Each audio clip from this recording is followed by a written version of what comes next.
इसका रिवीजन आप लोग छोड़ेंगे नहीं, ठीक है। पीडीएफ मिल गया होगा रवीना? माइक कौन कीजिए आप। PDF मिल गया। जी मैम मिल गया। हाँ, अब सबको मिल गया ना, तो अब कोई एक्सक्यूज नहीं है ना कि बुक नहीं है मेरे पास, कैसे रिवाइज करें। नहीं मैम। हाँ, तो अब आप रिवाइज करते रहें, क्योंकि कभी भी रिवीजन क्लास लगाएंगे बिना बोले हुए तो ये नहीं सुनना चाहते ओके कि मैम। हमने पढ़ा नहीं। ठीक है, चलिए फिर ठीक है, आज चैप्टर 1, 2 और 3 देखते हैं 7th क्लास का। ठीक है, चलिए शुरू करते हैं। 7th क्लास की जो बुक है उसके फर्स्ट चैप्टर में बताया जा रहा है कि सर्वप्रथम 1154 में अरब भूगोल वेत्ता है अल इदरीस, ठीक है। इन्होंने दुनिया का सबसे पहला मानचित्र बनाया था। तो याद रखेंगे ये क्वेश्चन बना हुआ है, जब ऑनलाइन एग्जाम को प्रीवियस क्वेश्चन आप देखेंगे तो वहाँ पे ये दिखेगा क्वेश्चन, वहाँ पे पूछा हुआ था कि सर्वप्रथम किसके द्वारा दुनिया का पहला मानचित्र बनाया गया था। तो उनका नाम है अल इदरीस। ये अरब से संबंधित है और इन्होंने 1154 में बनाया था। इनका इनके द्वारा जो मानचित्र बनाया गया था उसमें मतलब डिमेरिट क्या था कि इंडियन का पार्ट जो साउथ मतलब ये दक्षिणी भारत है उसको इन्होंने ऊपर में दिखा दिया था, मतलब जस्ट इंडिया को उलट दिया था इन्होंने, ठीक है। तो कुछ अजूबा सा था, तो इनका मानचित्र बहुत पॉपुलर नहीं हुआ। इनके मानचित्र के लगभग 600 वर्ष बाद यानी 1720 में फ्रांसीसी मानचित्रकार है, इनका नाम है ग्विलाम दलिस्ते। इन्होंने जो मानचित्र बनाया है, ठीक है, ये लगभग वैसा ही था जैसा आज तो वर्तमान में हम लोग यूज करते हैं। इनके द्वारा जो मानचित्र बनाया गया 1720 में, इसका यूज उस समय यूरोप के मैम नाविक तथा नाम फिर से बोल दीजिएगा एक बार। किसका, ये 1720 या दोनों का? 1720 का है। हाँ लिखिए। अल इद्रिसी। वो तो 1154 में थे जो पहला मानचित्र बनाए थे। सेकेंड मानचित्र बनाया गया था 1720 में ग्विलाम दलिस्ते, ठीक है। ये फ्रांस के थे इसलिए इनका नाम ऐसा है, ठीक है, हो गया। जी चलिए, तो मैम। इनके द्वारा हाँ लिस्टिस साहब के द्वारा जो मानचित्र बनाया गया है इसका यूज उस समय वहाँ के जो यूरोप के नाविक थे, व्यापारी थे, उनके द्वारा किया जाता था जब वो एक स्थान से दूसरे स्थान यात्रा करते थे, ठीक है। और इनके द्वारा जो मानचित्र बनाया गया था उसका नाम दिया गया था, उसका नाम था नुवो। ये भी याद रखेंगे, हो सकता है पूछ दे कि लिस्टे द्वारा जो मानचित्र बनाया गया था उसको किस नाम से जानते थे, तो उसको नुवो बोलते थे, ठीक है। उसके बाद इसमें बताया जा रहा है कि किस तरह से मध्यकाल में जैसे जैसे टाइम आगे बढ़ा किस तरह से कोई एक वर्ड है कैसे कैसे चेंज हुआ। तो उसमें बताया जा रहा है कि हिंदुस्तान जो वर्तमान में हम लोग भारत के एक नाम के रूप में जानते हैं, इसका अर्थ उस समय कुछ था, कुछ दिन के बाद कुछ और हुआ, तो उसी के बारे में इन्होंने बताया है और इससे क्वेश्चन बनता है। एनसीईआरटी भी इससे क्वेश्चन बनाई हुई है, वो जब आप बुक पलटेंगे तो दिखेगा, और आयोग भी बना सकती है, तो इसको अच्छे से देखिए फिर, ठीक है। जैसे अभी हम लोग वर्तमान में इसको भारत आधुनिक भारत के रूप में को डिनोट करने के लिए इसका प्रयोग करते हैं, लेकिन 13वीं सदी में इसका जो फारसी के इतिहासकार हैं मिनहाज ए सिराज, इन्होंने केवल पंजाब हरियाणा तथा गंगा जमुना के बीच के जो क्षेत्र हैं उसको डिनोट करने के लिए उन्होंने किया था। यानी कि 13वीं सदी में इस जो ये हिंदुस्तान वर्ड है उससे गंगा जमुना बीच के क्षेत्र को दिखाया जाता था और साथ में पंजाब और हरियाणा का, बाकी दक्षिण भारत हिंदुस्तान में नहीं आता था, ठीक है। उसके बाद ये 13वीं सदी में तो ये आधा भारत को दिखा रहे थे। 16वीं सदी में जब इसका 16वीं सदी का प्रारंभ हुआ और जब मुगल साम्राज्य यहाँ पे स्थापित होने लगा तो उस समय बाबर ने इसका प्रयोग इस उपमहाद्वीप के भूगोल, पशु पक्षी और यहाँ के निवासी और वो कहाँ संस्कृति को दिखता है? दिखाने क्या के लिए बोल किया। रहा है? कोमल, माइक ऑफ कीजिए आप। कोमल सुन रही है? माइक ऑफ कीजिए। चलिए ठीक है, ठीक है। तो देखा आपने हिंदुस्तान का कैसे कैसे वो चेंज हुआ। 13वीं सदी में इसको कुछ पार्ट को दिखाने के लिए इसका यूज किया जाता था, और 16वीं सदी में जब मुगल साम्राज्य आया तो पूरे महाद्वीप के संस्कृति भूगोल वगैरह सबको दिखाता था ये नाम, ठीक है। उसके बाद एक और शब्द है विदेशी, इससे संबंधित भी क्वेश्चन बन सकती है, आयोग भी बना सकती है और बना हुआ भी है। तो ये जो वर्तमान में हम लोग बोलते हैं जो इंडियन नहीं है पर्सन उसको हम लोग विदेशी बोलते हैं। यानी कि इंडिया का किसी भी क्षेत्र के पर्सन हो, चाहे वो हमारे संस्कृति से मेल खाते हो या ना खाते हो, उनको हम लोग विदेशी नहीं बोलते हैं, उसको देसी नहीं बोलते हैं। लेकिन ये जब अपना वो 11वीं सदी के आसपास था तब हमारे लिए जो उस समय जो भी व्यक्ति मतलब एक गांव से दूसरे गांव में आता था तो उसको विदेशी कहा जाता था, ठीक है। इसमें बताया जा रहा है कि हमारे लिए आज इसका अर्थ होता है ऐसा व्यक्ति जो भारतीय ना हो परंतु मध्य युग में किसी गांव के आने जाने वाले कोई भी अनजान व्यक्ति जो समाज या संस्कृति का अंग ना हो उसको विदेशी कहते थे। अभी किसी भी गांव के बगल वाले गांव के पर्सन अगर हमारे गांव में आते थे, क्या हम उनको विदेशी बोल सकते? नहीं बोल सकते। बट जब मध्य काल में लोग रहते थे तो बगल वाले गांव के भी कोई पर्सन आ जाते थे तो उनको विदेशी कहते ही वो लोग संबोधित करते थे। ठीक है। और ये जो विदेशी शब्द है इसको हिंदी में परदेशी और फारसी में अजनबी कहा जाता है। क्योंकि इस तरह की क्वेश्चन अब बनने लगी है तो ये जो भी वर्ड आपको अलग अलग भाषा में बताया जा रहा है बुक में तो उसको याद रखिएगा। ठीक है। उसके बाद देखते हैं कि 14वीं शताब्दी के इतिहासकार हैं जियाउद्दीन बर्नी। इन्होंने अपना यात्रा वृत्तांत, जैसे क्या होता था अभी भी हम लोग जैसे क्लास में, जैसे अभी मैंने आपको नोट दिया, हो सकता है किसी बच्चे को हमारा लिखा हुआ कुछ नहीं समझ में आए तो उसको वो अनुमान लगा के कुछ लिखा है, उसका लिखा हुआ अगर तीसरा लोग कॉपी करे तो कुछ और लिख देंगे। तो इस तरह का जो प्रोसेस है पहले भी होता था, यानी कि ये जो मूल पांडुलिपि थी उसको कई बार चेंज करते करते लोग उसके अर्थ को अनर्थ कर दिया करते थे। तो उसी पे बताया जा रहा है कि एक ही पर्सन है वो बार बार जब अपना वृतांत लिखते थे तो कई बार लिखते थे। जैसे कि 14वीं शताब्दी में जियाउद्दीन बर्नी, इन्होंने अपना यात्रा वृत्तांत लिखा था। पहला यात्रा वृत्तांत इन्होंने 1356 में लिखा था और दूसरा यात्रा वृत्तांत इन्होंने 1300 उसके 2 साल बाद यानी 1358 में लिखा था। ठीक है। तो ये जो दोनों यात्रा वृत्तांत है जो मात्र 2 वर्ष के गैप में लिखा गया था उसमें काफी डिफरेंस देखा गया। और इनकी जो पहली यात्रा वृत्तांत है 1971 तक इतिहासकारों को इनकी जानकारी ही नहीं थी। इनके 2 यात्रा वृत्तांत थे। इनके सेकेंड वाले यात्रा वृत्तांत के आधार पे ही इनके द्वारा जो जानकारी दी गई थी वही इतिहासकार पढ़ाते थे। बट 1971 में उन लोगों को पता चला कि इनका एक और यात्रा वृत्तांत है जिसके आधार पर इन्होंने दोनों का कंपेरिजन किया और वहां से जानकारी निकाला। याद रखिए अभी जो एसआई का मेन हुआ है उसमें पूछा था कि जियाउद्दीन बर्नी जो है किस शताब्दी में इंडिया आए थे। 14वीं शताब्दी, ये सेम क्वेश्चन वहां पूछा था। तो ध्यान देंगे एक एक जो भी वहां से मतलब एनसीईआरटी से जो भी निचोड़ करके लाया जा रहा है वो सारे लगभग पूछने वाले क्वेश्चन हैं। तो एक एक पॉइंट आप कोई नहीं छोड़ सकते हैं, सबको देखना होगा। ठीक है। उसके बाद देखते हैं कि अल एक बुक है, इसके बारे में भी हो सकता है पूछ दे। काफी अजूबा बुक है, मिस्र के लेखक है, उन्होंने लिखा है बट इसका जिक्र आया है एनसीईआरटी में तो आपको याद करना होगा। उसका नाम है अल अवसर फी ममालिक अल अमसर। इतना बड़ा नाम है। इसके जो लेखक है मिस्र के निवासी है शिहाबुद्दीन उमरी नाम है उनका। ठीक है। ये नाम याद रख लीजिएगा, हो सकता है आयोग पागल हो जाए तो पूछ दे ये नाम किन्होंने लिखा है। ठीक है। एक और वर्ड जिसमें बताया जा रहा है कि उस समय राजपुत्र काफी फेमस था, यानी राजपुत्र यानी राजा का पुत्र। तो इसमें बताया जा रहा है कि 8वीं से 14वीं सदी के बीच यह नाम जो है आमतौर पर योद्धाओं के उस समूह के लिए प्रयुक्त होता था जो क्षत्रिय वर्ग के होने का दावा करते थे। अगर ये आप नहीं जानेंगे कि किस वर्ग को राजपुत्र कहा जाता था तो आप सिंपल वहां पे जब राजपुत्र आएगा तो आपको लगेगा कि राजा के पुत्र के बारे में पूछ रहा है। तो अगर वो भी रहेगा ऑप्शन में तो आप लगा सकते हैं वहां पे। तो इसलिए नॉलेज होना बहुत जरूरी है। तो 8वीं और ये जो वर्ड है वो 8वीं से 14वीं शताब्दी के बीच में काफी पॉपुलर था और उन वर्गों के लिए प्रयुक्त होता था जो अपने आपको क्षत्रिय वर्ण के मानते थे। और ये जो क्षत्रिय वर्ण था इसमें केवल राजा और सामंत ही नहीं आते थे बल्कि सेना के और सैनिक भी आते थे जो उपमहाद्वीप के अलग अलग शासकों के सेनाओं में काम करते थे। जैसे भारतीय उपमहाद्वीप के किसी भी क्षेत्र में राजा और सामंत के यहाँ जो सेना के रूप में पर्सन काम करते थे यानी जो क्षत्रिय थे उनको सबको राजपुत्र ही कहा जाता था। तो यहाँ राजपुत्र से मतलब केवल राजा और बड़े मतलब व्यक्ति या संपन्न व्यक्ति के रूप में ही माप ना लगाइएगा। ठीक है।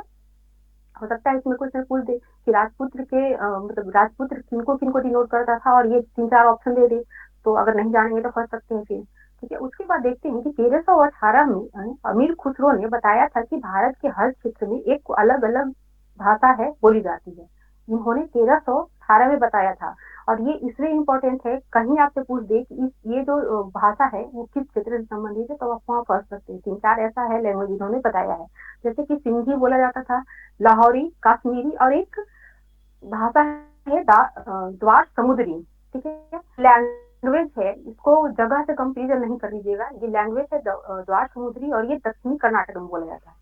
आपको इसके उच्चारण से लगेगा कि ये गुजरात में बोला जाता होगा बट ये दक्षिणी कर्नाटक में बोला जाता था। उसके बाद तेलंगानी एक लैंग्वेज है जो आंध्र प्रदेश में बोला जाता था, मध्य मध्यकाल में, ठीक है। उसके बाद गुजरी भाषा है जो गुजरात में बोला जाता था, और एक और है काफी इंपॉर्टेंट है मबारी, ये लैंग्वेज है मबारी, ठीक है, ये तमिलनाडु में बोला जाता था। तो हो सकता है आयोग अगर डेट दे कि ये भाषा किन किन क्षेत्रों में मध्यकाल में बोला जाता था, जब आप जानेंगे नहीं तो उसका मिलान नहीं कर पाएंगे और गड़बड़ होने की संभावना ज्यादा होगी। तो ये सारे लैंग्वेज को एक जगह नोट करके आप लोग इसको अच्छे से रिकॉल कर लेंगे। उसके बाद देखते हैं कि कुरान शरीफ, ठीक है, जो मुस्लिमों का एक धार्मिक ग्रंथ है, ये जो है इसका संदेश जो है भारत में पहली बार 7वीं सदी में व्यापारी और प्रवासियों के जरिए पहुंचा। जैसे जनरली आप लोग कई बार देखे होंगे कि पूछता है कि भारत में कागज कब आया, भारत में सिविल सेवा परीक्षा कब शुरू हुई, या इसका उत्पत्ति कहाँ हुआ, इस तरह का क्वेश्चन बनता है। तो हो सकता है नेक्स्ट टाइम यही पूछ ले कि भारत में कुरान शरीफ का जो संदेश है वो किस सदी में आया है। तो याद रखेंगे 7वीं सदी में, और व्यापारी और प्रवासियों के माध्यम से यहाँ पहुंचा था, ठीक है। उसके बाद देखते हैं कि 19वीं सदी के मध्य में अंग्रेज इतिहासकारों ने भारत के इतिहास को 3 युगों में बांटा है। यह भी इम्पोर्टेंट है, पूछ सकते हैं कि अंग्रेजी इतिहासकारों द्वारा ये 19वीं सदी के मध्य में भारतीय इतिहास को कितने युगों में बांटा गया है। तो इन्होंने 3 युगों में बांटा था। 3 युग कौन कौन था? हिंदू, मुस्लिम और ब्रिटिश। ये धर्म के आधार पर इन्होंने बांट दिया था, हिंदू, मुस्लिम और ब्रिटिश। ये जो विभाजन था उसका जो आधार था, ये विभाजन इस बात पर आधारित था कि शासकों का धर्म ही एकमात्र महत्वपूर्ण ऐतिहासिक परिवर्तन होता है और अर्थव्यवस्था, समाज और संस्कृति में कोई महत्वपूर्ण बदलाव नहीं होता। यानी ब्रिटिश इतिहासकारों का मानना था कि उनका वो शासन कर रहे थे इंडिया पर, तो उनका कहना था कि केवल उन्हीं का जो धर्म है वही परिवर्तित होगा और किसी का नहीं हो सकता है, उसी में बदलाव हो सकता है केवल। और यहाँ के जो सामाजिक, आर्थिक, जो राजनीतिक जो व्यवस्था है उसमें कोई परिवर्तन देखने को नहीं मिलेगा। इस आधार पर इन्होंने बांटा था। तो ये जो बांटने का आधार था उसको अधिकांश इतिहासकारों द्वारा खारिज कर दिया गया है, ठीक है। उन्होंने, जो अधिकांश इतिहासकार हैं, भारतीय समाज को आर्थिक और सामाजिक कारकों के आधार पर बांटा है, लेकिन ब्रिटिश इतिहासकार ये 3 कारक देते थे, ठीक है। तो इसको भी याद रखेंगे, क्वेश्चन बनने की संभावना है उससे भी। उसके बाद देखते हैं कि 7वीं सदी में राजाओं के दरबार में बड़े भूस्वामी और योद्धा सरदार अस्तित्व में आए, जिन्हें सामंत या मातहत कहा जाता था। तो हो सकता है पूछ दे कि सामंत किसे बोला जाता था। तो वैसे पर्सन जो काफी रिच थे और राजा और बड़े भूस्वामी के दरबार में रहते थे। मतलब राजा के दरबार में बड़े भूस्वामी और जो योद्धा थे, जो काफी रिच थे, स्ट्रॉन्ग थे, शक्तिशाली थे, उनको सामंत कहा जाता था, ठीक है। और ये जब सामंत अधिक सत्ता संपन्न हो गए, इनके पास संपदा आ गई, तो इन्होंने अपने आप को सामंत घोषित किया और एक और उपाधि दी इन्होंने, महामंडलेश्वर, ठीक है।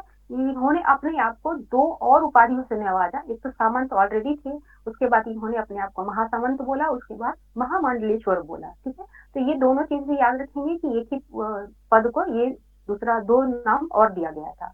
उसके बाद बताया जा रहा है कि कभी-कभी अपने ये जो इतने स्ट्रांग हो जाते थे कि ये जिनके अंडर काम कर रहे होते थे या जिनके दरबार के ये सामंत थे, उनसे भी ये स्वतंत्र अपने आप को घोषित कर लेते थे। जैसे कि दक्कन का राजपूत काफी स्ट्रांग, ये मतलब ये उस समय बनकर निकले थे, इनके द्वारा एलोरा, अजंता वगैरह का गठन किया गया था। काफी लड़ाई उन्होंने लड़ी थी और जीत भी दर्ज किया था। तो ये उसी में आएंगे। एक सामंत थे, ये कर्नाटक के चालुक्य राजाओं के दरबार में रहते थे और इतने शक्तिशाली हुए कि अपने आप को स्वतंत्र घोषित करके ये एक अपना साम्राज्य बना लिया, ठीक है। इनका नाम है राष्ट्रकूट। 8वीं सदी के मध्य में दंती दुर्ग ने चालुक्यों की अधीनता को अस्वीकार करते हुए ये राष्ट्रकूट साम्राज्य का स्थापना किया तथा हिरण्यगर्भ नामक एक अनुष्ठान किया, ठीक है।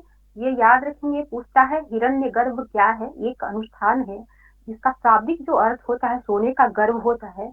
और ये जो हिरण्यगर्भ अनुष्ठान है, इसके संपन्न होने के बाद जो याजक है, यानी कि जो करवा रहे हैं, जैसे कि दंती दुर्ग इन्होंने कराया था, अगर ये क्षत्रिय नहीं भी है तो इस अनुष्ठान को कराने के बाद इनको क्षत्रिय माना जाने लगता था।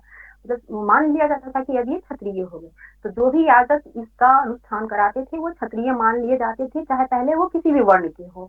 तो ये काफी इंपॉर्टेंट है, इससे क्वेश्चन बनी है और बनने की संभावना है, तो याद रखेंगे हिरण्यगर्भ क्या है।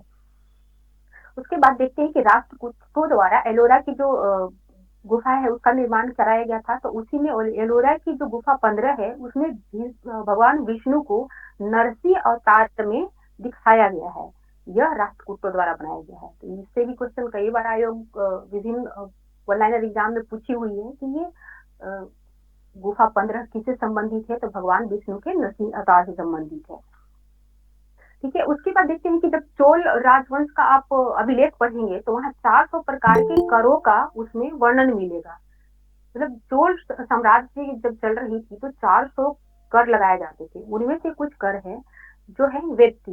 क्वेश्चन बनता है, ध्यान से याद रखेंगे, ये सारे जो है सबसे क्वेश्चन बनता है और पूछी हुई याद है। व्यक्ति क्या है, तो कर है ये नगद के बजाय जबरन श्रम के रूप में वसूला जाता था।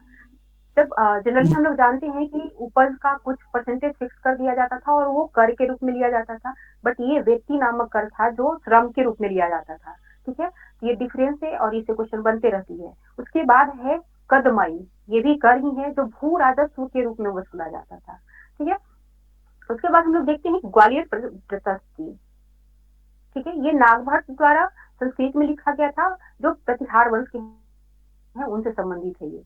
इस प्रशस्ति के अनुसार नागभट्ट ने आंध्र, सैंध और विदर्भ तथा कलिंग को राजकुमार से तभी जीत लिया। इसमें बताया जा रहा है कि प्रतिहार वंश के जो नागभट्ट के काफी शक्तिशाली राजा थे, इन्होंने किस तरह से साम्राज्य को अपने साम्राज्य में मिलाया, अदर को। ठीक है, इन्होंने कन्नौज को भी मिलाया। कई बार आप क्वेश्चन देखे होंगे कि नाम दे देते हैं, उसके बाद पूछते हैं कि इन्होंने किस किस क्षेत्र को अपने साम्राज्य में मिलाया, अब बताइए कौन सही है कौन गलत है। तो याद रखना होगा कि नागभट्ट जो है वो इन्होंने आंध्र को, सैंध को, विदर्भ को, कलिंग, कन्नौज सबको मिलाया था। साथ ही बंग को, जो बंगाल का एक राज्य था, अनर्त गुजरात का राज्य था, मालवा किरात वनवासी ये वनवासी था, ये तुरुस्क तुर्क का राज्य था, वत्स और ये मत्स्य, ये सारे को जो राज्य हैं इनको अपने राज्य में इन्होंने मिलाया था। तो ये नाम आपको याद रखना होगा। उसके बाद देखते हैं कन्हा द्वारा 12वीं सदी में राजत रंगनी नाम का संस्कृत में एक ग्रंथ लिखा गया था।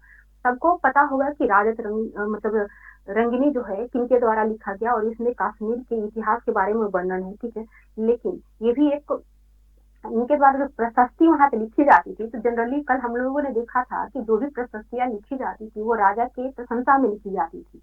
लेकिन कल्हण एक ऐसे इंसान है जिन्होंने राजा अपने प्रशस्ति में राजा की प्रशंसा ना करके उनके कार्य का, उनके द्वारा जो मतलब नीतियां थी उनकी आलोचना की थी, जिसकी वजह से ये काफी पॉपुलर था बुक के। ठीक है, इसमें कश्मीर के राजाओं के नियमों का, नियतियों का आलोचना किया गया, इसके वजह से ये काफी महत्वपूर्ण हो जाता है। उसके बाद देखते हैं कि धार्मिक पूर्वाग्रह से प्रेरित होकर महमूद गजनवी ने भारत पर लगभग 17 बार आक्रमण किया था, जो 1000 से 1025 ईस्वी के बीच में हुआ था। और सबको पता होगा कि लास्ट में इनका जो आक्रमण हुआ था 1025 में जाटों के विरुद्ध हुआ था। ठीक है, और इससे भी क्वेश्चन आयोग बना चुकी है कि महमूद गजनवी कितने बार भारत पे आक्रमण किया। प्रकार से क्वेश्चन बन सकता है कि इन्होंने पहली बार आक्रमण कहाँ किया, इन्होंने वो सोमनाथ पे कब आक्रमण किया, जाटों पे कब किया। ठीक है, मतलब कई तरह से क्वेश्चन बनता है, तो इसको ध्यान रखेंगे। 17 बार, टोटल 17 बार भारत पे आक्रमण हुआ था इनका 1000 से 1025 ईस्वी के बीच में। उसके बाद देखते हैं कावेरी डेल्टा, जो वर्तमान में तमिलनाडु में है। ठीक है, कावेरी डेल्टा में मुटियार नामक एक छोटा सा मुखिया परिवार का सत्ता थी। मुटियार क्या है ये भी पूछा हुआ है आयोग ने, तो इसको भी ध्यान रखेंगे इस वर्ड को। उसमें जो है ये जो मुटियार हैं वे कांचीपुरम के पल्लव राजा के मतलब ये सामंत थे। ठीक है, मुटियार जो मुखिया परिवार था ये कांचीपुरम के पल्लव राजा के सामंत थे। और उइगोर ने युगर ये साम्राज्य, मतलब ये क्या बोलते हैं इसको, साम्राज्य बोलेंगे।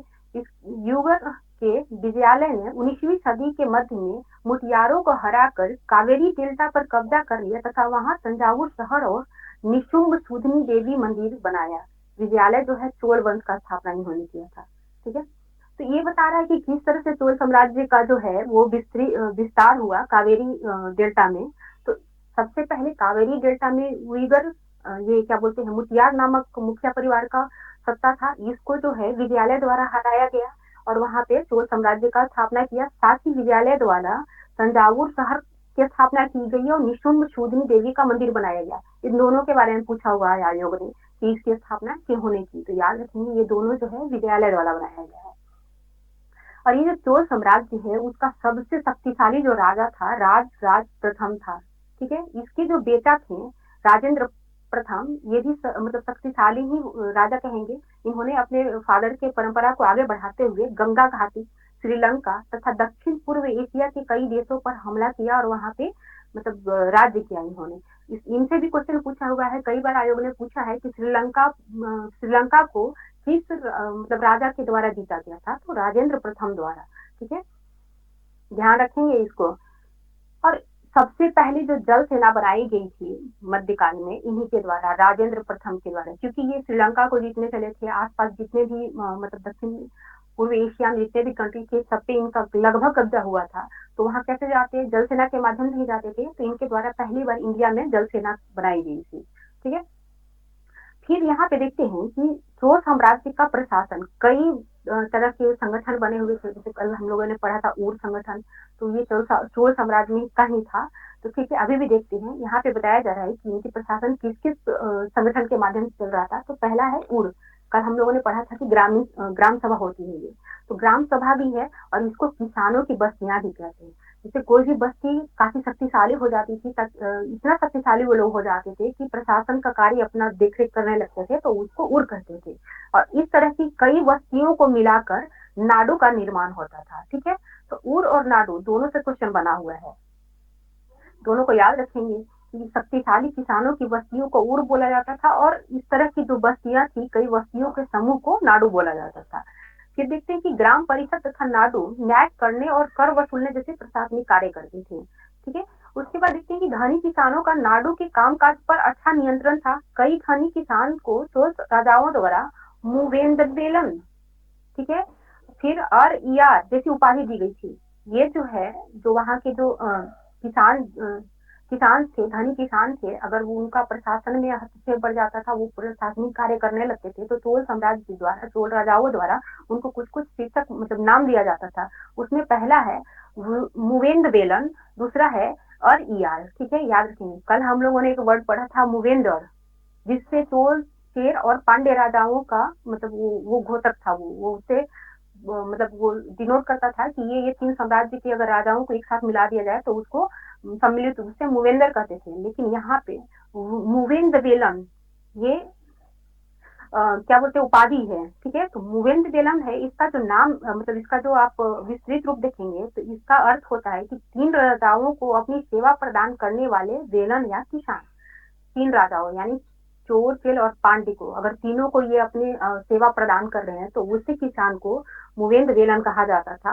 और इनको एक और शीर्षक मतलब उपाधि दी जाती थी, उसका नाम था और यार, इसको प्रधान के रूप में डिनोट करती है। ठीक है, और ये मध्यकाल में भूमि को भी कई भागों में बांटा गया था, जिससे कई आयोग द्वारा बार बार क्वेश्चन पूछती है। और अब बीपीएससी भी ऐसा ही क्वेश्चन पूछेगी, क्योंकि ये वो डेप्थ में जा रही है। ठीक है, तो पहले से काफी चेंज हुआ है। तो ये भूमि का प्रकार आपको पांचों का याद रखना होगा, किसको किस नाम से जानते हैं और उसका किस तरह से डिवीजन किया गया है। जैसे कि वेलन गवई, ठीक है, ये जो है गैर ब्राह्मण किसान को ये दिया जाता था भूमि। जो गैर ब्राह्मण किसान स्वामी की भूमि होती थी उसको वेलन वगई बोलते थे। फिर ब्राह्मणों को उपहार में दी गई भूमि को ब्राह्मदेव बोलते थे। ठीक है, किसी विद्यालय के रख रखाव के लिए जो भूमि दी जाती थी उसको शाला भोग बोलते थे। तो ये तो काफी आसान है, जैसे पाठशाला बोलते हैं। अगर पूछ दिया कि शाला भोग किस प्रकार के जमीन को बोलते थे, तो विद्यालय को दान में दी गई भूमि को बोलते थे। ठीक है, उसके बाद जब मंदिर को भूमि दान में दी जाती थी, तो उस तरह के भूमि को देवदान या तिरुनमत्तुकन्नी बोलते थे। ठीक है, दो नाम था इसका जो मंदिर को मिलता था। पहला देवदान, जो काफी इजी है, आप आसानी से लगा लेंगे। लेकिन दूसरा है तिरुनमत्तुकन्नी। ठीक है, ये भी मंदिर को ही दिया जाता था। उसके बाद जैन संस्थाओं को दान दी गई भूमि को पल्ली चंदम बोलते थे। ये पांचों का आपको याद रखना होगा।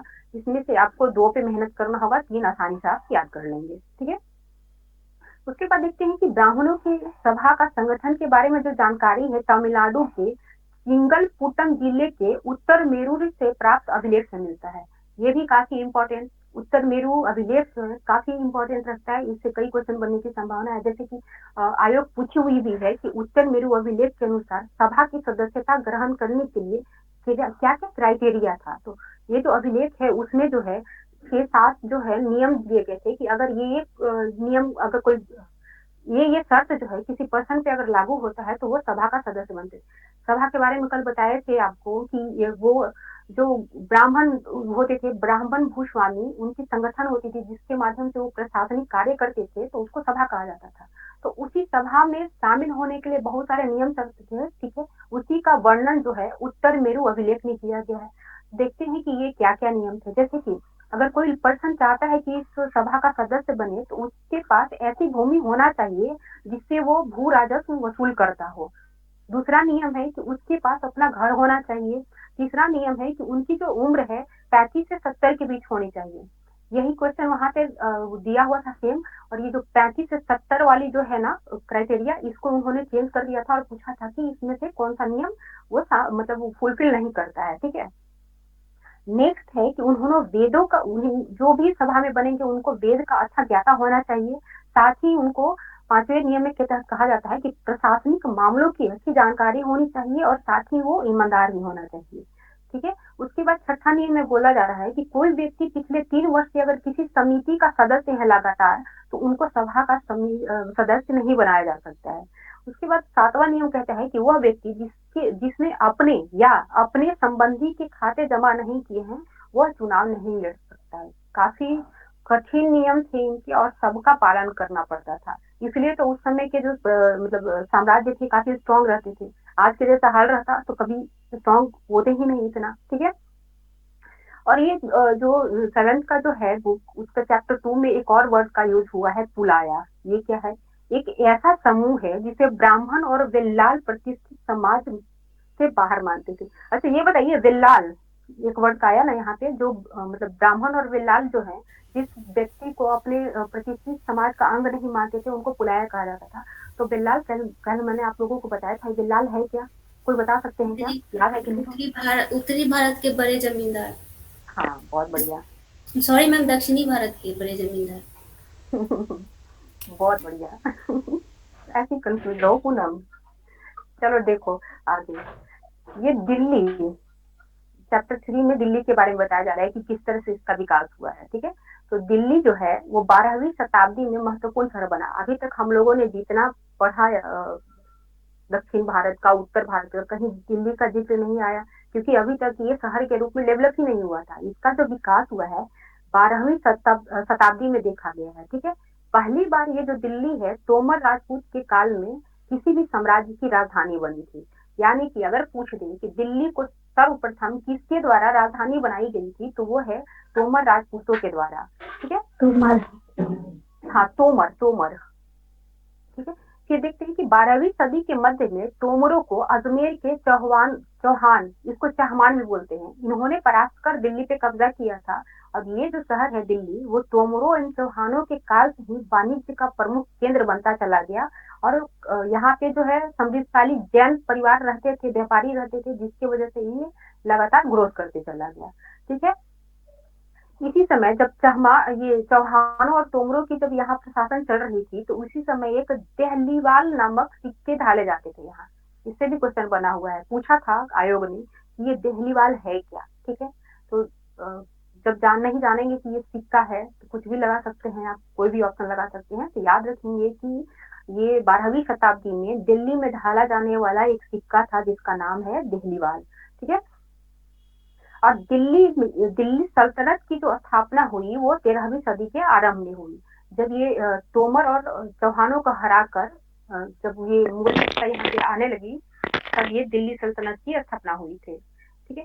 और एक वर्ड का यूज हुआ है, इतिहास, तारीख और तवारीख, ठीक है। ये बुक है सब वहाँ के जो मतलब दिल्ली सल्तनत के दौरान भी वहाँ के जो मतलब कई विद्वान थे जो वहाँ उसके इतिहास को, क्या वर्क हो रहा है, किस तरह के समाज है, अगर उसको लिखा है तो उसको कहा जाता था इतिहास। तारीख, तारीख एक वचन है और तवारीख बहुवचन के रूप में प्रयुक्त हुआ है, ठीक है। तो इसमें बताया जा रहा है कि दिल्ली सल्तनत के दौरान प्रशासन की भाषा फारसी में लिखा गया यह बुक है, ठीक है। यहाँ से एक चीज और निकल कर आ रहा है कि जब दिल्ली सल्तनत थी तब वहाँ की जो प्रशासनिक भाषा थी फारसी थी। और ये एक आयोग क्वेश्चन बना चुकी है कि दिल्ली सल्तनत की जो प्रशासनिक भाषा है वो क्या है, तो फारसी याद रखेंगे। जो तवारीख के लेखक हैं वो सचिव, प्रशासक, कवि और दरबारी जैसे सुशिक्षित व्यक्ति होते थे और ये जनरली शहरों में रहते थे। इनका संबंध गांवों से नहीं देखा गया है, विशेषकर ये दिल्ली में ही रहते थे, ठीक है। और ये जो है सुल्तानों से इनाम पाने की आशा में उनकी प्रशंसा करते हुए ये लिखते थे ताकि उनको इनाम मिले, ठीक है। ये लेखकों को, ये जो लेखक हैं वो शासकों को जन्मसिद्ध अधिकार और लिंग भेद पर आधारित आदर्श समाज व्यवस्था बनाने की सलाह देते थे। तो हो सकता है लोग अगर पूछ दे कि ये जो त्वारिख के लेखक हैं वो शासकों को किस आधार पर एक आदर्श समाज बनाने की सलाह देते थे, तो याद रखिएगा जन्मसिद्ध अधिकार और लिंग भेद पर। यानी उनका कहना था कि अगर आप यहाँ के सुल्तान हैं तो आपका ये मतलब जन्मसिद्ध अधिकार हो गया है, अब आपकी आगे वाली पीढ़ी भी सुल्तान ही बनेगी। वो उनको ये शिक्षा देते थे। साथ ही वो बोलते थे कि लिंग भेद के आधार पर ही बनाए, जैसे पुरुष है तो पुरुष का ही चलेगा, महिला नहीं बनेगा। इसका एक प्रमुख उदाहरण है रजिया सुल्तान। जब वो 1236 में सुल्तान बनी थी दिल्ली सल्तनत की, तब उन वहाँ के जो दरबारी कवि थे उनको वो स्वतंत्र रूप से कार्य करना शुरू कर दी थी सुल्तान के द्वारा, तो उन्होंने इनके वजूद को एक्सेप्ट नहीं करा और फाइनली 1236 में उनको उनके सिंहासन से हटा दिया था। तो यही लिंग भेद के आधार पर वो शिक्षा देते थे वहां के सुल्तान को कि अपने शासन को बनाए रखिए, आप किसी भी महिला को आगे ना बढ़ने दिए। तो ये है त्वारिख के लेखकों का कमाल था। ठीक है, उसके बाद देखते हैं कि आंध्र प्रदेश के वारंगल क्षेत्र में काकतीय वंश की रानी थी रुद्रमा देवी। इन्होंने वहां पर 1262 से 1289 तक मतलब राज्य किया था। तो ये इसलिए यहाँ पे बताया जा रहा था कि रजिया सुल्तान और इसमें जो है कितना जमीन आसमान का अंतर था। रजिया सुल्तान अपने जो शासन था, शासन की विधि थी उसके तहत वो वर्क करती थी। वो अपने आप को मतलब प्रशासन और शासन के आगे अपने आप को वो नहीं देखी। लेकिन ये जो रुद्रमा देवी हैं जो काकतीय वंश से संबंधित है, इन्होंने इनका इनका जो व्यवहार था बिल्कुल अलग था। इन्होंने अपने आप को पुरुष दिखाने के लिए अभिलेख जो लिखवाया था उसने अपने नाम को पुरुष की तरह इन्होंने यूज किया था। तो वही शो करता है। और इससे भी क्वेश्चन बना हुआ है कि ये रुद्रमा देवी किस वंश से संबंधित है या इन्होंने किस एरिया पर शासन किया था। तो ये दोनों पॉइंट आप याद रखेंगे। उसी समय एक और रानी का जिक्र आता है, रानी जिद्दा, कश्मीर की थी ये जिद्दा। ठीक है, और ये 980 से 1003 ईस्वी तक शासन की थी। इससे भी आयोग क्वेश्चन बना चुकी है कि ये रानी जिद्दा का संबंध किस क्षेत्र से है, तो कश्मीर से है। और साथ में ये भी याद रख लेंगे क्योंकि अब इतना आसान क्वेश्चन तो पूछेंगे नहीं, क्योंकि रानी जिद्दा सबको याद हो गई है। तो ये कब से कब तक शासन की थी, अब ये याद रखना होगा। यानी 980 से 1003 ईस्वी तक इन्होंने किया था। ठीक है, और ये जो गुलाम होते थे सल्तनत काल में, ठीक है, जो तो उनको जो है फारसी में बंदगा कहा जाता है, ये भी याद रखिए आप। उसके बाद देखते हैं कि मोहम्मद बिन तुगलक ने अजीम सुमार नामक कलाल, फिरोज हजाज नामक नाई, मनका तबाख नामक बावर्ची और लड्डा तथा पीरा नामक मालियों को उच्च प्रशासनिक पदों पर बैठाया था। सल्तनत काल में बहुत से जो वहाँ के जो सुल्तान थे वो अपने जो उनके नीचे जो कार्य करते थे छोटे छोटे पदे पर, उनसे प्रभावित होकर उनको बड़े बड़े प्रशासनिक पद दिए थे, जिसमें ये मोहम्मद बिन तुगलक का बताया जा रहा है कि अजीम शुमार नामक कलाल को और ये जो नाम बताया अभी मैंने उन सबको वो प्रशासनिक पद अच्छा दिए थे। ठीक है, तो यहाँ पे कलाल मतलब क्या है ये आपको प्रॉब्लम कर सकता है, तो इसको याद रखेंगे कि वैसे पर्सन जो शराब बनाते थे और उनकी बिक्री करते थे उनको कलाल कहा जाता था। ठीक है, तो हो सकता है यही क्वेश्चन बना दे कि कलाल का संबंध किससे था। ठीक है, तो ये याद रखेंगे। उसके बाद देखते हैं कि सल्तनत काल में सेना नायकों को भिन्न भिन्न प्रकार के इलाकों के सूबेदार के रूप में नियुक्त किया जाता था और ये इलाके इक्ता कहलाते थे। देखे होंगे जब बिहार आप बीपीएससी दे होंगे तो पढ़े होंगे कि बिहार के सूबेदार थे ये अकबर के समय, मतलब कई जो राजा थे सब में बिहार में भी सूबेदार नियुक्त किया जाता था, तो उसको पहले इक्ता बोला जाता था। तो वही बता रहा है कि विभिन्न प्रकार के इलाकों के सूबेदार नियुक्त किए जाते थे और ये इलाके इक्ता कहलाते थे। और जो सूबेदार के रूप में नियुक्त किए जा रहे थे पर्सन उनको इक्तादार कहा जाता था या मुफ्ती कहा जाता था। ठीक है, तो इनको दो नाम से मतलब जाना जाता था, एक इक्तादार एक मुफ्ती के नाम से। ठीक है, तो ये जो इक्तेदार है इनका जो कार्य था सैनिक अभियानों का नेतृत्व करना और अपने इक्तों में कानून और व्यवस्था बनाए रखना। ठीक है, उसके बाद देखते हैं कि इक्ता अपने इलाकों में राजस्व वसूलते थे और इस रकम से अपने सेनाओं को तनख्वाह देते थे यानी वेतन देते थे। ये क्वेश्चन बीपीएससी ने पूछी हुई है कि क्या इक्तादार जो थे उनको भू राजस्व वसूल करने का मतलब परमिशन था या नहीं। ठीक, याद रखेंगे ये भू राजस्व वसूल करते थे जिससे अपने प्रशासन और विधि व्यवस्था को सुचारू बनाए रखते थे और साथ ही उनके द्वारा जो उनकी सैन्य व्यवस्था होती थी, जो सैनिक होते थे उनको वेतन भी दिया जाता था। उसके बाद देखते हैं कि सल्तनत काल में अलाउद्दीन खिलजी के शासन काल में भू राजस्व के निर्धारण और वसूलने के कार्य को राज्य अपने नियंत्रण में ले लिया। अ, थोड़ा सा भी अगर आप लोगों ने लुसेंट भी पढ़ा होगा तो याद होगा कि अलाउद्दीन खिलजी जो था ये काफी परिवर्तन किया था। इन्होंने सामंत के जो वर्चस्व था उसको घटाया था, और उसको घटाने के लिए इन्होंने जितने भी भू राजस्व के निर्धारण और वसूलने का जो कार्य था सामंतों से लेकर ये राज्य में मिला दिया था। ठीक है।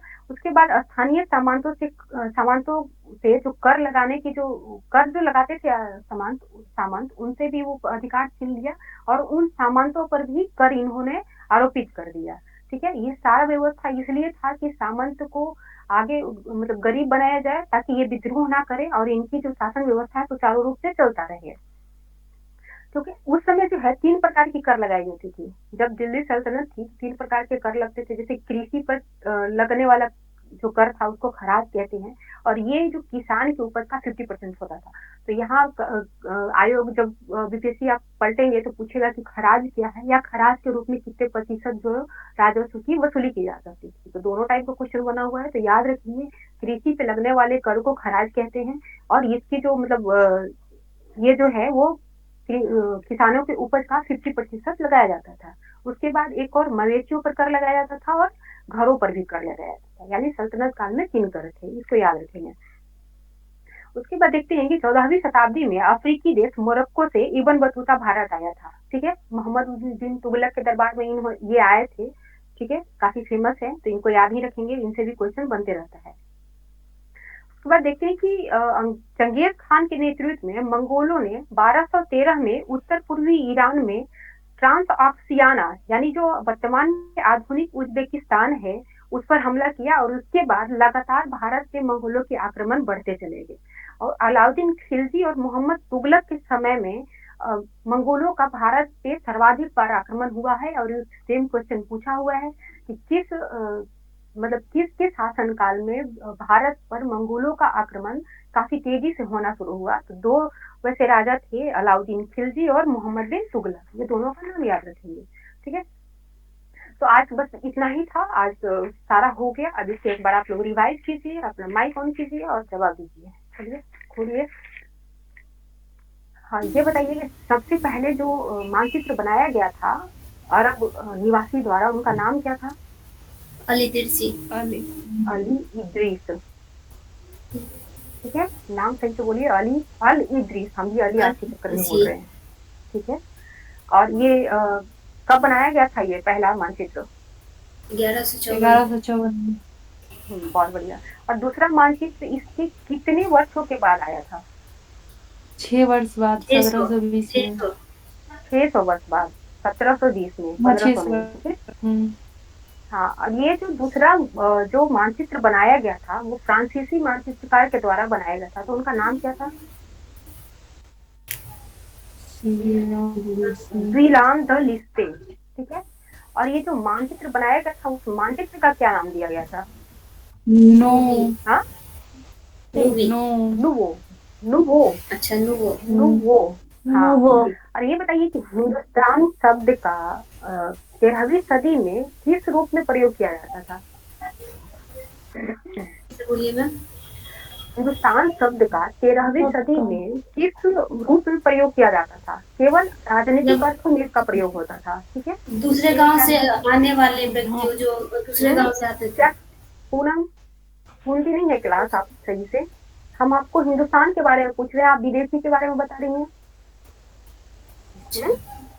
हिंदुस्तान के बारे में बताइए कि ये हिंदुस्तान शब्द का प्रयोग किस टेंस में किया जाता था 13वीं सदी में?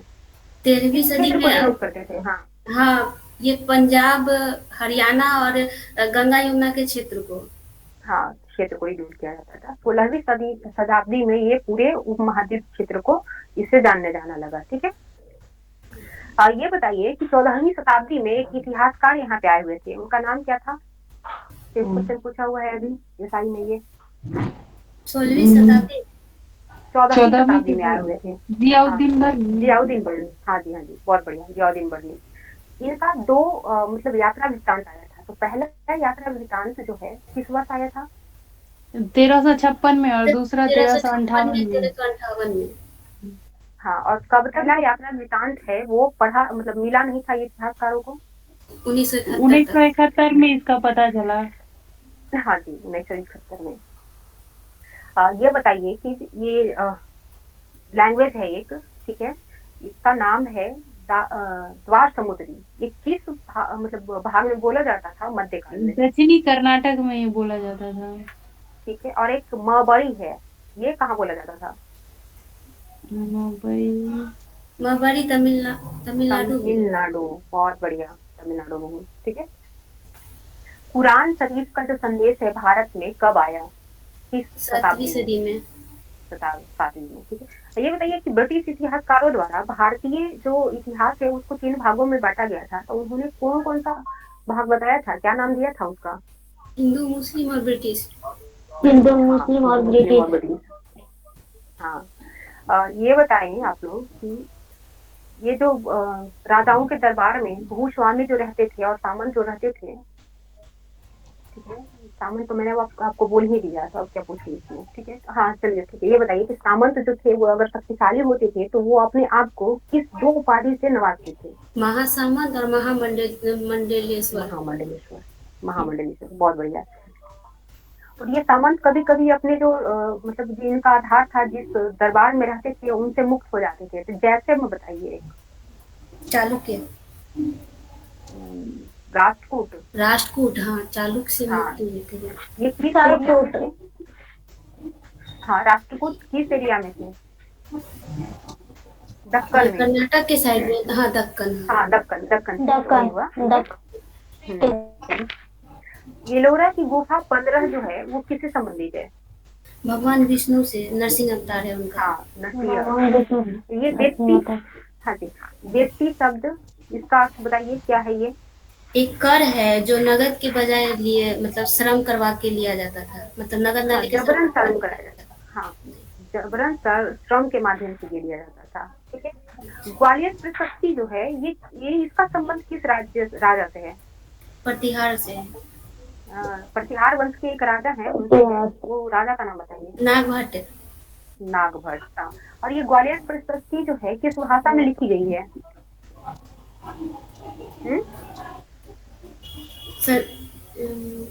याद नहीं आ रहा।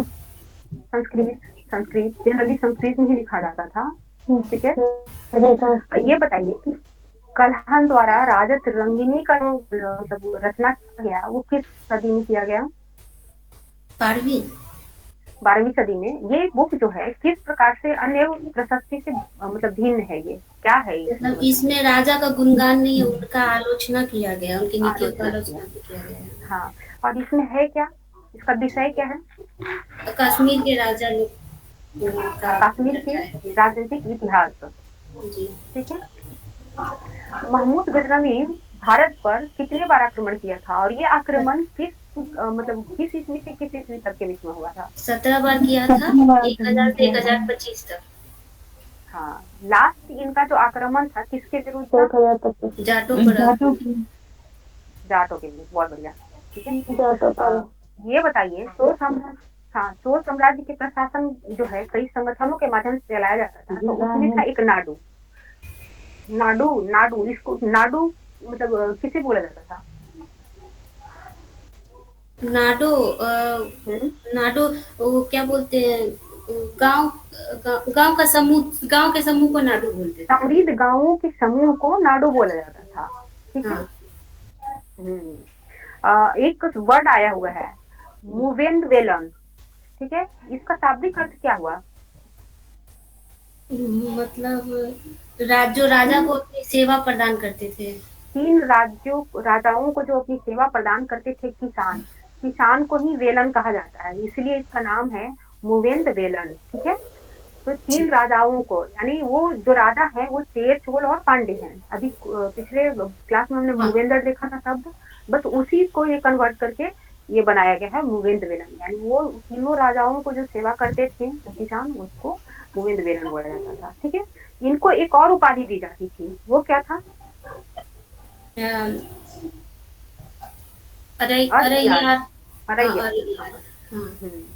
अब भूमि के 5 प्रकार थे ना, तो उसमें ये बताइए कि वेलन वगैरह भूमि जो है ये किसको दी जाती थी? गैर ब्राह्मणों को दी जाती थी ये ये वाली। हाँ, और पल्ली चंदम भूमि किन्हें दी आ, जाती थी? ये जैन जैन लोगों को दी गई थी, दी जाने वाली भूमि बहुत- थी। हाँ बहुत बढ़िया, बाकी तो 3 आसानी है। हाँ नहीं, एक और बताइए, ये तिरुमट्टुकल्ली, ये जो मतलब भूमि था वो किसको दी जाती थी? मैम ये देवदान है ना, जो मंदिरों को दी जाती, वही है ना ये? मंदिर को, हाँ देवदान, देवदान या तिरुमट्टकनी को बोला जाते थे। ठीक है, दोनों याद रखेंगे। अब बाकी एक तो साला हो गए, जो बरसाला को दिया जाता था, और एक ब्रह्मादेव, ये किसको दिया जाता था? ब्राह्मणों को। ब्राह्मणों को। हाँ, एक वर्ड और आया था पुलैया, ये क्या है? क्या मैम? एक वर्ड और आया था, हम लोग जब पढ़ रहे थे तो पुलाया नाम का एक वर्ड आया था, पुलाया वो क्या है? हाँ, पुलाया एक मतलब कि एक समूह है। मतलब ठीक है, जो ब्राह्मणों से और अमीरों जमींदारों से अलग, बेलालों से अलग समुदाय के जो थे उनको बोला जाता हाँ, ब्राह्मण और वेल्लाल समुदाय जो है, जिनको अपने मन शामिल नहीं करते तो उनको पुलाया समुदाय में रखा जाता था। एक अलग तरह का समूह था ये, मतलब अभी जो अछूत हम लोग बोलते हैं जिस टाइप का, उसी टाइप का ये हो गया है ना। अब ये बताइए कि सभा में जो लोग सम्मिलित होंगे उसके लिए कुछ नियम दिया गया था, तो उस नियम की जो जानकारी है किस अभिलेख से मिलती है? उत्तर मेरू, हाँ, उत्तर मेरु अभिलेख, ये किस राज्य में है ये वर्तमान में? तमिलनाडु में है, तमिलनाडु में है। चिंगलपूर जिला। हाँ, तो ये जो इसके 7 नियम थे, तो उसमें बताइए कि जो पर्सन वहाँ शामिल हो सकते थे सभा में, सभा के सदस्य के रूप में, तो क्या उनकी एज जो है 40 से 75 के बीच होना चाहिए था? नहीं मैम, 35 से 70। नहीं मैम, 35 से 75, 35 से 70। 70, 35 से 70, ठीक है। और वह कौन से वैसे व्यक्ति जो है कितने वर्षों तक हाँ, ये सुनिए आप कि कोई पर्सन अगर कितने साल तक कमेटी का सदस्य है? वाह गजब, 3 वर्षों तक नहीं है रवीना, नहीं चलो अच्छा है, हाँ बहुत बढ़िया। और बताइए इनका क्या क्या क्राइटेरिया होना चाहिए था, आप ही लोग बताइए। वेद का ज्ञान होना चाहिए था, हम्म, और ऐसा भूमि होना वेद का चाहिए ज्ञान था होना जहाँ चाहिए पे था मैम, ये वसूलते थे। चाहिए था। नेक्स्ट आप बोलिए नवीना। और उनका एज हाँ बोलिए नवीना बोलिए। उनका एज 35 से 70 तक होना चाहिए था। ये तो हो चुका है, इसके अलावा वेद बताइए। का ज्ञान होना चाहिए था मैम, और एज उनका 35 से 70 होना चाहिए था, और वो मतलब कि 3 वर्ष तक ही रह सकते थे, और उसके बाद उनको और चेंज कर दिया जाता था। ये कहाँ से आ गया, ये 3 वर्ष तक रहने वाली पॉइंट तो थी नहीं उसमें। चलिए पूनम बताइए, आप बताइए। उनको प्रशासनिक मामलों में जानकारी होनी चाहिए थी, ईमानदार होने चाहिए थे, और मतलब कि सगा संबंधी का भी ब्यौरा देना पड़ता था उनको, जो सगे संबंधी थे। और 3 साल तक किसी सभा के वो सदस्य नहीं होने चाहिए थे, हाँ, अगर वो मतलब कि लगातार हाँ, अगर उस समिति में तो किसी और में नहीं जा सकता था। और अपना घर होना चाहिए। स्तुति, क्या ये सही बोल रही हैं? हाँ ना, कुछ तो बोलो। हाँ पूनम तो सही बोल रही है। हाँ सही है रवीना। हाँ, तो आप थोड़ा पेशेंसली उसको सुनिए, पेशेंस नहीं है आप में, है ना। आप बताया हुआ चीज भी गलत बता दे रही है। तुरंत अभी पूनम बताई थी कि सभा या समिति का सदस्य अगर है तो उनको सभा में सेलेक्ट नहीं किया जा सकता है, तो आप बोल रही है कि उनको 3 साल तक उसमें अपॉइंट किया जा सकता है ना। पेशेंस रखिए, प्रशासनिक जॉब में जाने वाली है, ऐसे काम नहीं चलेगा। हाँ, फिर ये बताइए कि दिल्ली सल्तनत, दिल्ली जो है किस शताब्दी में एक शहर के रूप में विकसित हुआ है? 12वीं शताब्दी में। और ये बताएं कि यहाँ पर सबसे पहले किस मतलब शासकों द्वारा इसको राजधानी के रूप में बनाया गया है? तोमर और चौहान। तोमर राजपूत के द्वारा सबसे पहले बनाया गया था। उसके बाद चौहान, हाँ चौहान तोमरों को हराकर इससे अपना कब्जा बताया। ये बताइए चौहान जो वंश था वो उसका संबंध किस मतलब जगह से था? राजस्थान के थे ये लोग, राजस्थान के किस जगह से संबंधित है ये? अजमेर। अजमेर से, हाँ बहुत बढ़िया। ठीक है। अजमेर। और हाँ, देहलीवाल, ये रवीना बताएंगी। ठीक है, देहलीवाल क्या है, रवीना बताइए। बताइए। मैम मैम हाँ जी, हाँ जी बोलिए। सिक्का था ये। ठीक है। हाँ, बढ़िया। मैम ये बताइए कि रजिया सुल्तान कब दिल्ली सल्तनत की सम्राट, मतलब साम्राज्य बनी थी, क्या मतलब सम्राट बनी थी। 1236। 1200, 1236, बहुत बढ़िया चली थी। ये रुद्रमा देवी, हाँ रुद्रमा देवी एक थी। ये इनका जो प्रशासन था, मतलब इनका जो शासन था वो किस क्षेत्र में था। आंध्रा के वारंगल क्षेत्र में। और कब से कब तक इनका शासन चला था वहाँ पे। आंध्र प्रदेश के 62 वारंगल से क्षेत्र में 1262 से 1280 1289। हाँ हाँ, 1262 से कब तक, 89 तक। 1200, हाँ 90 से कम। हाँ, ऐसे जवाब दोगी। हिंदी में थोड़ा कभी कभी फंस जाते हैं, लगता है गलत बोल रहे हैं। नहीं, हाँ बढ़िया। ये बताओ कि ये जो रुद्रमा देवी है, ये किस तरह से अपने आप को छुपाने का कोशिश करती थी। पुरुषों के जैसा, मतलब कि वो नाम देती थी अभिलेख नाम पर। रखी थी। हाँ, अभिलेख पर अपना। ये एक रानी गिद्दा, इनका संबंध किस क्षेत्र से है। कश्मीर से। कश्मीर से है। और इनका शासन, हाँ श्रुति बताएंगी अभी। रानी गिद्दा जो है कब से कब तक अपना शासन चलाई थी। 980 बताइए। से 1003 तक। हाँ बहुत बढ़िया। चलिए। हाँ, ये गुलामों को फारसी में क्या बोला जाता है। बंदगा, आज ना, फारसी में इसको बंदगा हाँ ना बोलते प्रीति हैं। बोल रही है। हाँ 3% जवाब दे रहे हैं ना, प्रीति बोल रही है, नीता, नैना, ये सब क्यों नहीं बोल रहे हैं आप लोग, बोलिए आप लोग भी। ठीक है। और कलाल नामक एक टर्म आया था, अभी हम लोग जब मोहम्मद बिन तुगलक के बारे में पढ़ रहे थे, उसमें बताया जा रहा था कि वो अपने जो मतलब उनके नीचे जो काम करते थे तो उनको प्रशासनिक पद देते थे वो, उसमें एक कलाल नामक टर्म आया था। तो ये कलाल क्या है, क्या करते थे ये लोग। शराब बेचते थे और मतलब बनाते थे और हाँ, बेचते थे। बनाते थे और बेचते थे। तो क्या नाम था, वो कौन से कलाल थे जिनको मोहम्मद बिन तुगलक जो थे प्रशासनिक पद दिए थे कश्मीर का। अजीज अजीम, खुर्रम। अजीम सुमार। अच्छा, हुमा। सुमार, हाँ। ठीक है। ये बताइए कि अफ्रीकी देश मोरक्को के एक यात्री थे जो 14वीं शताब्दी में भारत आए थे, स्पेशली ये आए थे मोहम्मद बिन तुगलक के दरबार में। उनका क्या नाम था।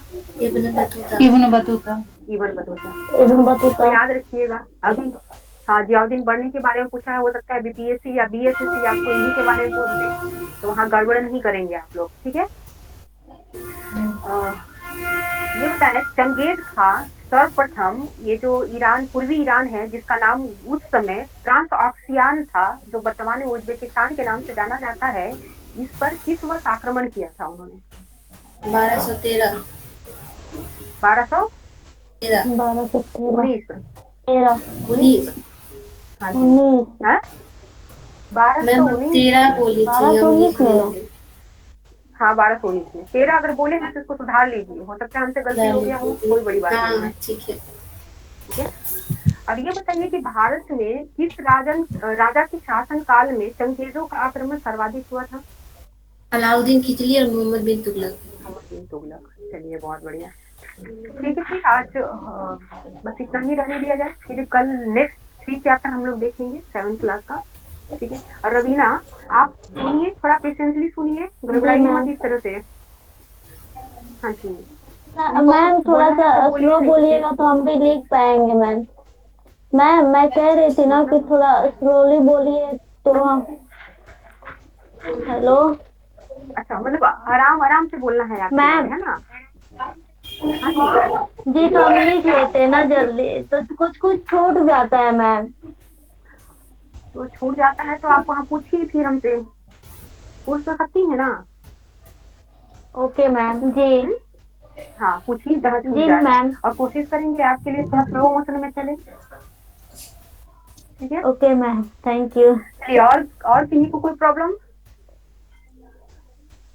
चलिए ठीक है, कोई नहीं, सेशन को एंड किया जाए अब। जी मैम, चलिए गुड नाइट। मैम, शुभ गुड रात्रि नाइट। आप लोग को। नमस्ते गुड मैम। नाइट।